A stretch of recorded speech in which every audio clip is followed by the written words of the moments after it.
Hey everyone, Brandon here with Galway Precision. Today we're going to go over the installation of the Jefe trigger for the Canik V2 DA series of pistols. I know you were expecting the Elite first. That'll be next because that's a little more detailed than the V2 is. But shortly after this video we'll have the Elite SF Jefe trigger video up as well. Ours is 3D printed from carbon fiber filled nylon. Beat it. I mean, you can smash it, beat it. It's got the same structural integrity as aluminum. Alright. It's flat face. Works in both double action and single action. This is not a single action only conversion or anything like that. I know there's some people on the market that are trying to do things like that. That's not how this pistol is intended to be used. This is a double single, meaning that it needs the first double action pull. If you have it decocked, we all know it sits like that. You decock it and you're back out to double action. After its first initial fire, racks, goes into single action. Alright. So it is not meant to ever work single action only. That's a dangerous way to carry this pistol. If you were to end up decocking it and you had some sort of single action only trigger in it, you've just made the pistol dead. Alright. So first things first, tools you're going to need. You're going to need your bench block. You're going to need your 3/32 punch. You're going to need a 1/16 punch, preferably one that's got a little bend to it. A 2mm punch. Either a set of hemos, tweezers, real fine needle nose, anything like that. Flathead screwdriver, small. Polymer brass punch. And you will need the one thing that I don't want to have to use, a Dremel tool with a carbide bit, and I'll show you why. Alright, so let's go ahead and lock and clear the weapon. We're visually and physically empty. Let's go ahead and take it down. And what we're going to start with is we're going to start back here with the fire control unit pin.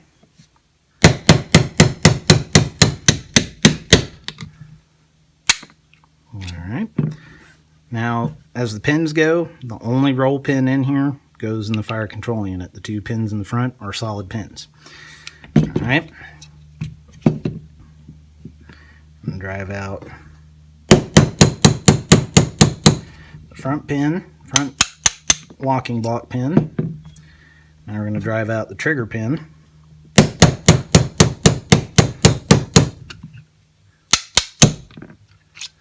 Now, there are two ways to do the next part. I would prefer, as most of you out there would, if you use your 1/16, that it's got a nice, you notice mine's all bent up. It's from using it at different angles. What you would really rather do is put it right here, because this little 1/16 roll pin has got to come out so that the locking block can come out so we can get to the trigger. Now, preferably, you want to do it this way. I know my hand's covering up, but I got to be able to hold it. As you can see, it'll start driving the pin out. Now, if you don't have a pin punch that is flexible to a certain amount without breaking, or say you break yours, the other thing to do is take your Dremel. Don't go above about 15,000 RPM. Alright, and we're going to make a channel right there. I'll clean that up a little bit. Again, this is not the ideal way to do this, but it may have to do it that way so you've got enough clearance to actually drive out. And then we can go back over that later with some fine grit sandpaper and clean that up. Now, right now, a lot of you are freaking out. You want me to cut up my gun? No, I don't. I really don't want you to. That's only extreme cases that you have to, but let's also keep in mind the V2 is a carry gun. Alright, this is a defensive gun. Just for case in point, you know, my EMP, it's all beat up, all scratched up. This is my everyday carry pistol. Very expensive pistol. But notice it's all scratched up, beat up. Reason being, it's a tool. If you don't want to alter your tool, till you suit your needs, that's fine. I understand that. However, some of you, that may be the only way you can get that out. So if you end up having to do that, you got a nice clear channel just like that. Knock that pin out. I'm going to pull our 1/16 back out. We're going to set this little pin off to the side. We're going to take our flathead. I'm going to pop, because this is pressure fit on here. You'll feel it click in later when we go back, which is pretty smart. If you look inside, you can see where it comes down just a little bit more material on the top. Gives it a nice snap fit in place. It could just be the machining wasn't done completely, but I doubt it. I've been very impressed with the quality of the Caniks. I really have been. When we first got this one a couple years ago, I thought, nah, it'll be a fly-by-night. We'll never see this gun again. And it's grown on me. The Elite has really grown on me. It's a great gun. All right, so keep your thumb or finger over the detent itself. It is spring-loaded. It's pushed down on the detent, and then you're going to pull your takedown bar out and just let the detent up. Take your spring out, set it off to the side. We're ready to take our flathead, pry up on the locking block to where you can actually get to it. Wiggle that little bad boy out. Now, while you're doing this, more than likely your slide lock spring is going to pop out. I've done this enough over the past couple days. If you're gentle about it and keep your thumb or finger over here, it's not going to fall out. This thing is easy to lose. All right, it is only... Take the slide lock out too so we can see a little better. You see this hole right here? That's where the slide lock spring goes into place. So it is held in place by tension from the locking block. Which when we go to put it back together, of course, I'm going to show you how to do it and get it in there easily. But just keep in mind that this does not stay attached to the frame. So be very cognizant of where this goes, because it likes to run away and you'll spend a good 5 minutes on the floor looking for it like I did the first time. So we'll take our slide lock out, our slide lock spring, our locking block. So now we can pull the fire control unit up, and with it, it'll come out. Now if yours comes out with the trigger too, no big deal. I just make sure that mine's sitting at a little bit of an angle, so it'll just pull the unit out and then we can pull the trigger and trigger bar out. Now, here's the funny part. Here's the Elite. Here's the V2. Stock triggers. As you can see, they're basically exactly the same. Okay, this has a much longer bit to it, but for molding purposes, they're all going to be molded generally the same way. Obviously, the safety blade's different on this, and it's offset, and it's a little bit bigger, but you can tell there's a safety blade here for, I'm assuming, SA models or any of the other models that share a trigger that the V2 or DA would have had. Whatever model it's called now. Anyhow, I'm going to take our 2mm and drive our retaining roll pin out, retaining pin, roll pin, whatever you want to call it. We're going to take our stock trigger, set it off to the side, put it in our little bag of goodies later. Obviously, keep your stock parts. We go over this in every video. Never know when you need to send it in for warranty work. Say the barrel blows up, doesn't matter. Always keep your stock parts. All right, so I like to start by pushing it in, getting it lined up like that, and I'll push on the pin some. I'll make sure that we're not binding, that we're moving freely, then I'll drive it home. Now you want to be equidistant on both sides, so take your 2mm, give it a couple little taps so that we're not sticking out one side too far or the other. All right, just like so. We're ready to put it back together already. The way I like to do this is I will take my frame,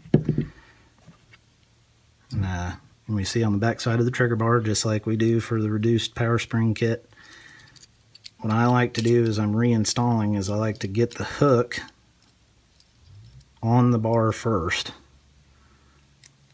and then just put the whole thing in as a unit. Reason being, it keeps the tension on the trigger bar, makes it easier to just slide everything into place. So the first thing we're going to do is we're going to put our frame pin in for the fire control unit.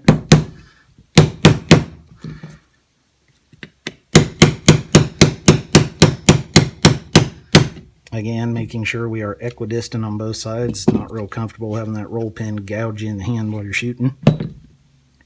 So now comes the trickiest part of this whole thing. Yeah, we may have to modify. Yeah, that's a pain in the butt to get out. Getting all this back together though, this is the trickiest part. So first we're going to start with our slide lock. Place it on. We're going to take our slide lock spring, we're going to put it in there, actuate it down where it sits just like that. Okay. Take our locking block, feed ramp to the rear, and we'll start pressing it in. Now here's why it gets tricky. You're going to take your left hand, right hand, whichever hand, doesn't matter. Keep this spring pressed off to the side. You don't even got to do it hard, just keep it in place. Press locking block down in, tap it home. All right, everything's good. Now, until your trigger pivot pin is all the way through, this slide lock will easily move and come out. So the first thing you want to do is tilt the gun on its right side so you can see. I don't know if you can see me moving it back and forth. Make sure it's lined up and get the pin started. Once you get the pin started, then we're going to adjust the trigger into place. We're going to drive the pin all the way home. Now, first thing we're going to do, just to make sure that nothing's binding, this isn't a function check, we're just making sure everything moves the way it should. So when you pull the trigger to the rear, the trigger bar is going to pull back. It's going to actuate the trigger turn spring and the lifter. All right, see that? So all that should be moving. So far, so good. Go ahead and drive your locking block pin back in.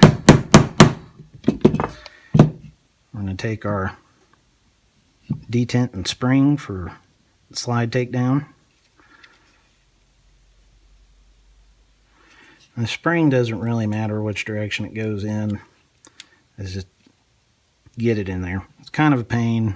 And just if you do it the way I just showed you, as long as it's cupped right there, and you'll feel proper tension, you're good to go. And take our takedown bar, go through the takedown detent, come out the other side. All right. We'll push that back on, click it in place. And take our roll pin, and you can literally get this thing started by hand just about. Get it pushed, started, and the fun part begins, trying to get this thing tapped back in. Now if it's giving you a hard time, take your 1/16, push it on through so you get everything lined up correctly, because sometimes you may overpress it like I just did and it's not going to line up correctly.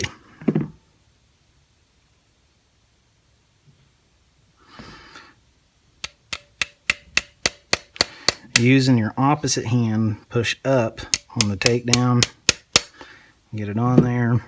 Once it's mostly seated, we're going to push it all the way down. We're going to take our 3/32 and drive it home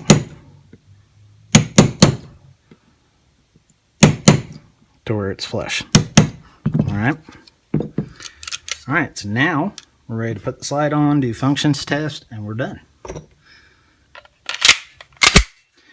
All right, so we're in single action, so go ahead and pull it, make sure that it locks at the single action setting. Pull the trigger, rack the slide, release, single, decock, double.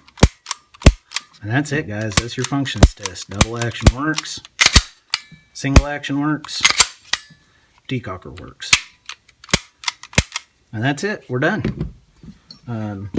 Much easier on the V2 and DA versions. Much easier to work with and makes a world of difference. With the over travel stop that we've built into it, we've thickened the back. I brought this back wall out some, so as soon as the striker falls, the trigger stops. You don't have a whole bunch of extra slop at the back. Obviously couldn't reduce any of the pre-travel. This is a double single, so if we were to reduce it for single, it wouldn't reset in double.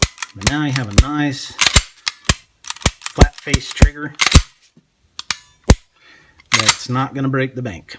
I think these are going to be shipping next week.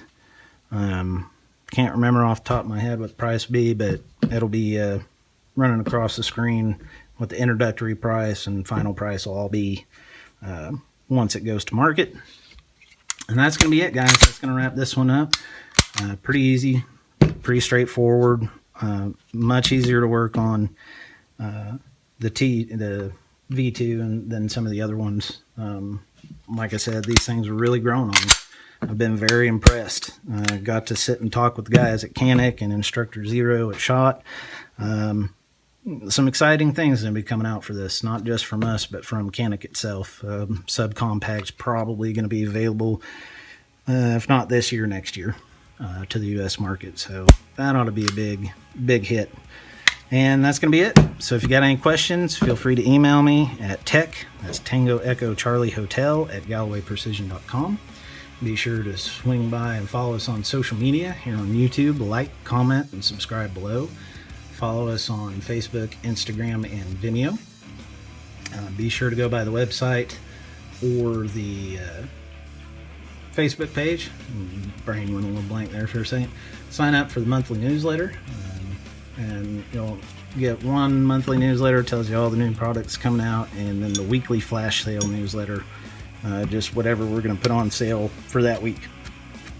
Well, that's going to be it. So as always, be safe, be accurate, and God bless.